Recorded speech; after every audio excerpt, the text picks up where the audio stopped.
প্রিয় দর্শক, আমাদের সঙ্গে এই মুহূর্তে আছেন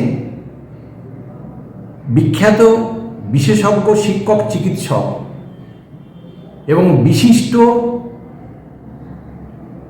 পাবলিক হেলথ স্পেশালিস্ট, জনস্বাস্থ্য বিশারদ প্রফেসর ডক্টর কুণাল কান্তি মজুমদার। নমস্কার ডক্টর মজুমদার। তো আমি ডক্টর মজুমদারের কাছ থেকে জানতে চাইব, এতদিন আমরা বাচ্চাদের টিকাকরণ এবং প্রসূতি মায়েদের টিকাকরণ নিয়ে ব্যস্ত ছিলাম। এখন আমাদের চিন্তাভাবনা হচ্ছে টিকাকরণটাকে বয়সন্ধির ছেলে মেয়েদের মধ্যে এবং বয়স্ক মানুষের মধ্যে ছড়িয়ে দেওয়া। কেন? আপনার কাছে জানতে চাইব, বয়সন্ধিদের ছেলে মেয়েদের জন্য হোক আর বয়স্ক মানুষদের জন্য টিকাকরণের প্রয়োজনীয়তা কী? দেখুন, একটা প্রধান ব্যাপার হচ্ছে এই টিকাকরণ একটা সবচেয়ে সহজতম পদ্ধতি, যা দিয়ে আমরা যে কোনো মানুষদের মধ্যে বেশ কিছু সংক্রামক রোগ আমরা ঠেকাতে পারি। যারা টিকে নিচ্ছেন শুধু তারাই তাদের মধ্যে এই প্রতিরোধ ক্ষমতাটা গড়ে ওঠে তা নয়, তাদের আশপাশের যে সাধারণ মানুষ, যাকে আমরা কমিউনিটি বলি, তাদের মধ্যেও একটা প্রতিরোধ ক্ষমতা গড়ে ওঠে টিকাকরণের দ্বারা। কাজে টিকাকরণ দিয়ে যেরকম আমরা প্রত্যেক মানুষকে বিশেষ কিছু রোগ থেকে আমরা তাদের ঠেকাতে পারি বা তাদের মুক্ত রাখতে পারি, তাছাড়াও আমরা সাধারণ মানুষের মধ্যেও একটা হার্ড ইমিউনিটি বা তাদের মধ্যে একটা প্রতিরোধ ক্ষমতা গড়ে তুলতে পারি, যাতে এই সমস্ত রোগ তাড়াতাড়ি না ছড়ায়। তো একটা সময় আমরা দেখেছি যে টিকাকরণ পদ্ধতির মাধ্যমে শিশুদের মধ্যে আমরা প্রায় 1978 সাল থেকে বিভিন্ন ইমিউনাইজেশন প্রোগ্রামে আমরা বিভিন্ন বয়সের শিশুদের আমরা বিভিন্ন টিকা দিয়ে থাকি বিভিন্ন টিকাকরণ কর্মসূচির মাধ্যমে, এবং তাতে আমরা দেখেছি যে বহু শিশুকে আমরা এই শিশু মৃত্যুর হার সেটা আমরা কমাতে পেরেছি উল্লেখজনকভাবে। এবং সেই সমস্ত সংক্রামক রোগ কিন্তু অনেক ক্ষেত্রে স্মল পক্সের মতো কিছু রোগ, সেগুলোকে আমরা বিলুপ্তির পথে, এবং সেগুলো এখন আর নেই, বিশেষ করে টিকার জন্য। তো এখন আমাদের সময় এসেছে বিশ্ব স্বাস্থ্য সংস্থার মতেও, এবং তার যে সার্চ বা স্পেশালিস্ট গ্রুপ যারা, তাদেরও বলছেন যে এখন শুধুমাত্র শিশুদের মধ্যে টিকে দেওয়া ছাড়াও আমাদের এই প্রাপ্তবয়স্ক বা 18 বছরের বেশি যাদের বয়স এবং যারা বয়ঃসন্ধিকালে পড়েছেন, যেমন 10 থেকে 18 বছর কিশোর কিশোরীরা, তাদেরও কিন্তু টিকাকরণের একটা প্রয়োজন আছে। কারণ বিশেষ কিছু রোগ আছে, যেমন আমরা দেখেছি যে কমিউনিটি অ্যাকোয়ার্ড নিউমোনিয়া, যেটা বয়স্কদের মধ্যে বেশি হয়, বা এই টিকাকরণ আমাদের যেহেতু বাচ্চাদের মধ্যে টিকাকরণ দিচ্ছি বিভিন্ন রোগের প্রতিরোধের জন্য, ডিপথেরিয়া, পার্টুসিস বা টিটেনাস বা হুপিং কাফি, যেটা ডিপথেরিয়া বা টিটেনাস, ধনুষ্টঙ্কার, এগুলোর থেকে আমরা শিশুদের মুক্ত করার জন্য বিভিন্ন সময় আমরা টিকা দিচ্ছি। এই টিকাকরণের জন্য একটা জিনিস হয়েছে, যেটা সাধারণ মানুষের মধ্যে বা সাধারণ শিশুদের মধ্যে যেরকম অসুস্থতার হার বা মৃত্যুর হার কমে গেছে, তেমনি আবার কিছু কিছু রোগ কিন্তু এখন আমরা দেখছি বয়স্কদের মধ্যে হচ্ছে, যার জন্য বাচ্চাদের পুরোপুরি আমরা টিকে দিয়ে তাদের যেরকম মুক্ত করেছি বা তাদের মধ্যে যেমন প্রতিরোধ ক্ষমতা গড়ে তুলেছি, তেমনি কিছু কিছু রোগ যেটা আগে ছিল না, যেমন ডিপথেরিয়া বা পার্টুসিস বা এই রোগগুলো কিন্তু আস্তে আস্তে বড়দের মধ্যেও আমরা দেখতে পাচ্ছি, এবং যেটাকে আমরা এজ শিফটিং বলি।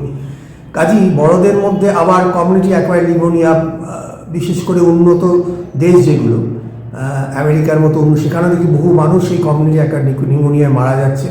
কারণ আমরা যেটা একটু আগে ডক্টর দিবাকর বললেন, যে মানুষের যখন বয়স বাড়ার সঙ্গে সঙ্গে কিন্তু আমাদের প্রতিরোধ ক্ষমতাটা আস্তে আস্তে কমে যায়, এবং তার সঙ্গে নানান রকম রোগ যেগুলো বয়স্কদের মধ্যে বেশি হয়, যেটা ডায়াবেটিস, হাইপারটেনশন বা কোনো ক্রনিক কিডনি ডিজিজ বলুন, বা লাংসের কোনো সমস্যা বা সিওপিডি যেটা বলি, বিভিন্ন রোগের কারণেও কিন্তু এই প্রতিরোধ ক্ষমতাটা কমে যায়।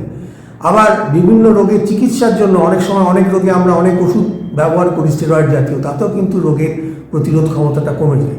ফলে এই সমস্ত মানুষদের মধ্যে বিশেষ কিছু রোগ, যেগুলো সাধারণত সাধারণ মানুষদের মধ্যে যাদের প্রতিরোধ ক্ষমতা ঠিক আছে, তাদের মধ্যে যতটা না একটা ভয়াল রূপ নেবে, এইসব মানুষদের ক্ষেত্রেও কিন্তু সেক্ষেত্রে তাদের মধ্যে জটিলতার সম্ভাবনা বেড়ে যায়, যেটা আমরা কোভিডের সময় দেখেছি, বিশেষ করে বয়স্ক মানুষ যাদের মধ্যে কোমরবিডিটি। কাজে এদের এই সমস্ত রোগ থেকে, যেমন ধরুন নিউমোনিয়া, ইভেন সাধারণ ইনফ্লুয়েঞ্জা রোগ যেটা আমরা বলি, সেটাও যদি বয়স্ক মানুষ যাদের মধ্যে বিভিন্ন কোমরবিডিটি আছে তাদের মধ্যে হয়, তার থেকেও কিন্তু নিউমোনিয়া বা ইত্যাদি কমপ্লিকেশন হতে পারে। আবার এই নিউমোকক্কাস যে ব্যাকটেরিয়াটা যেটা আমাদের নিউমোনিয়া তৈরি করে বা ব্যাকটেরিমিয়া তৈরি করে, বা এই ব্যাকটেরিয়া কিন্তু যদি আমরা টিকাকরণের মাধ্যমে এই ব্যাকটেরিয়া জনিত রোগগুলো থেকে, যেমন মেনিনজাইটিস থেকে শুরু করে নিউমোনিয়া থেকে শুরু করে ব্যাকটেরিয়া, এগুলো আমরা না ঠেকাতে পারি, এই সাধারণ ব্যাকটেরিয়াগুলো থেকে কিন্তু অনেক সময় তাদের একটা মৃত্যুর সম্ভাবনা বেড়ে যায়। কাজে অ্যাডাল্ট ভ্যাকসিনেশন বা প্রাপ্তবয়স্কদের টিকাকরণের যেটা জরুরি, কতটা জরুরি সেটা আমাদের এখন বুঝতে হবে, সাধারণ মানুষকেও বুঝতে হবে যে বেশ কিছু রোগ আছে যেগুলো আপাত দৃষ্টিতে সাধারণ হলেও একটা বয়সের পরে সেগুলোর থেকে আরও সমস্যা বা জটিলতা অনেক বেড়ে যেতে পারে, যার জন্য সেগুলোকে ঠেকানোর জন্য কিছু টিকাকরণ আমাদের দরকার। তাদের মধ্যে যেরকম একটা বললাম নিউমোনিয়া, ইনফ্লুয়েঞ্জা, বা আমরা যেটা বলি হেপাটাইটিস বি ভ্যাকসিনেশন খুব ইম্পর্টেন্ট, বিদেশে হেপাটাইটিস এ ভ্যাকসিনেশনও দেওয়া হয়, মেনিঙ্গোকক্কাস ডিজিজ থেকে ভ্যাকসিনেশন দেয়। খুব সমস্যা হচ্ছে যে বয়স সন্ধিকালে মেয়েদের বিশেষ করে বয়স্ক মেয়েদের এক ধরনের ক্যান্সার হয়, সার্ভাইকাল ক্যান্সার যেটা আমরা বলি, সেটা মেয়েদের মধ্যে ভারতবর্ষে সবচেয়ে বেশি হয়, কমনেস্ট ক্যান্সার, যেটা সারা পৃথিবীতে হয়তো সেকেন্ড কমনেস্ট, কিন্তু ভারতবর্ষে খুব বেশি হয়। এবং এই ক্যান্সার পর্যন্ত মানে এক ধরনের ভাইরাসের দ্বারা হয়, হিউম্যান প্যাপিলোমা ভাইরাস, এবং সেই ভাইরাস যদি আমরা ভ্যাকসিন বা টিকাকরণ দিয়ে যদি সেই ভাইরাসের উপদ্রব আমরা কমাতে পারি, ভবিষ্যতে এই সমস্ত মহিলাদের মধ্যে সার্ভাইকাল ক্যান্সারের মতো ভয়ঙ্কর রোগের সম্ভাবনাও কিন্তু অনেকটা কমে যায় বা অনেকটা ঠেকানো যায়। শুধুমাত্র ক্যান্সার নয়, আমরা দেখেছি হিউম্যান প্যাপিলোমা ভাইরাস ভ্যাকসিন দিয়ে ছেলেদের মধ্যেও নানান রকম রোগ, অ্যানোজেনিটাল ওয়ার্ড থেকে শুরু করে নানান রকম রোগ ঠেকানো যেতে পারে।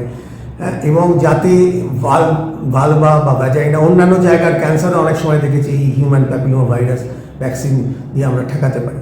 কিন্তু একটা জিনিস মনে রাখতে হবে যে এই ভ্যাকসিন সবার জন্য যদি আমরা দিতে চাই, সরকারের পক্ষে একটা বড় চাপ এসে যায়, কারণ ব্যাপারটা খুব সহজলভ্য নয়, তাতে একটা বড় একটা বড় ব্যয়ের ব্যাপার আছে, একটা ব্যয় সাপেক্ষ ব্যাপার।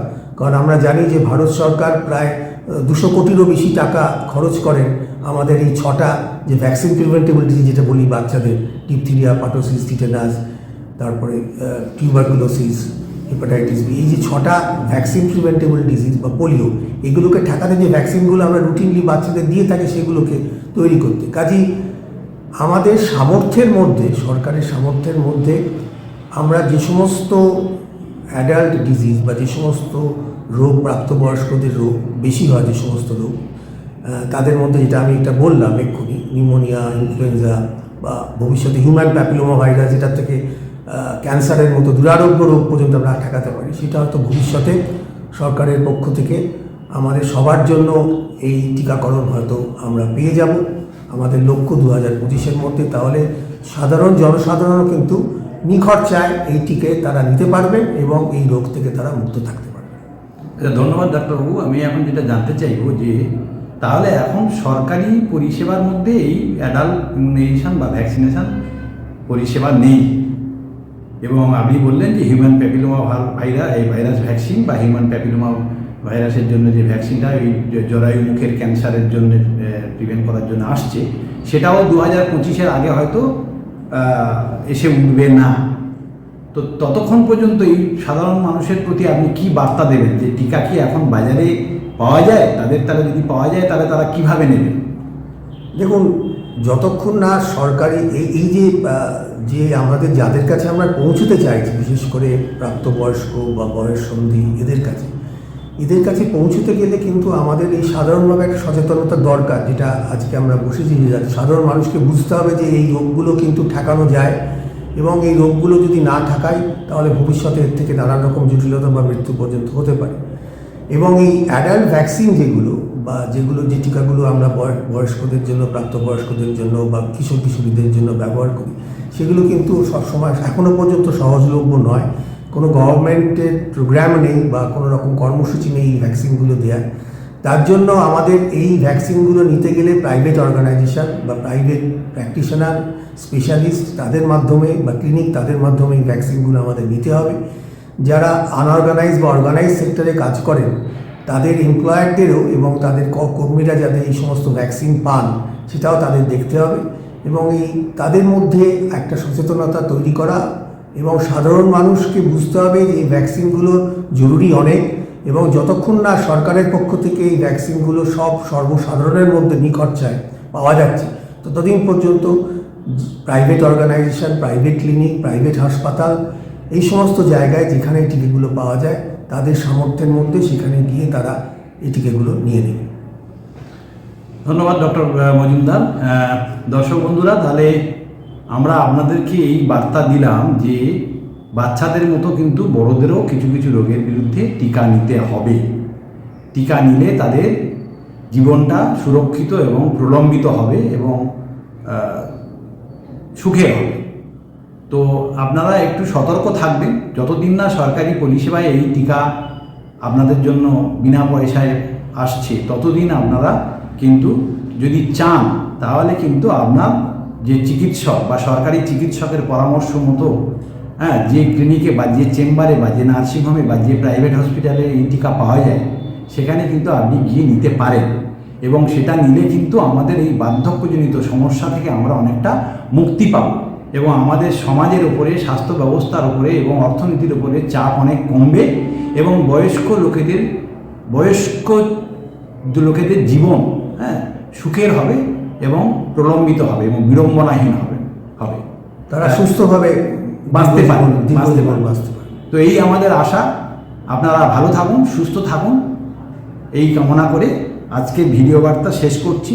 আশা রাখবো এই বার্তা আপনারা ছড়িয়ে দেবেন যাতে করে বেশি বেশি বয়স্ক লোকেদের আমরা টিকাকরণের আওতায় আনতে পারি। ধন্যবাদ।